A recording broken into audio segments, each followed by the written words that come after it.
திருவொற்றியூர் காலடிப்பேட்டை அருள்மிகு கல்யாண வரதராஜ பெருமாள் திருக்கோவிலின் பிரம்மோற்சவ திருவிழா அண்மையில் நடைபெற்றது. இந்த விழாவில் தினமும் சாமி உலாவின் போது பெருமாளை தோளில் சுமந்து பாதந்தாங்கிகளாக செயல்பட்ட 42 இறையடியார்கள் பாராட்டப்பட்டனர்.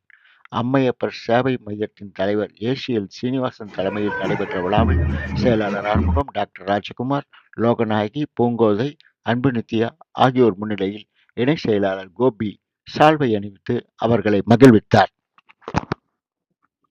பாதம் தாங்கிகள் என்று சொல்கின்றார்களே, அவருடைய ஆன்மீக பணி வந்து மிகவும் சிறப்பு வாய்ந்த பணி. ஏறத்தாழ ஒரு காலையில் ஒரு 7 மணிக்கு தொடர்ந்து மதியம் பிற்பகல் 3 மணி வரை அவர்கள் அந்த வீதி உலா வந்து கொண்டு சிறப்பித்து அவங்களுக்கு தன்னுடைய சிரமங்கள்ல ஆண்டவனுடைய பாதத்தில் போட்டுவிட்டு அது பாதம் தாங்கிகள் என்ற அதுக்கு உதாரணமாக திகழ்கின்ற அந்த ஆன்மீக நல் உள்ளங்களுக்கு இன்று இந்த இரவு நேரத்தில் நாங்கள் அம்மையப்பர் குடும்பத்தினுடைய சார்பாக அவர்களுக்கு ஒரு சிறப்பு செய்ய வேண்டும் என்ற ஒரு எண்ணத்தில் அவர்களுக்கு ஒரு மரியாதை செய்து நாங்களும் மகிழ்ச்சி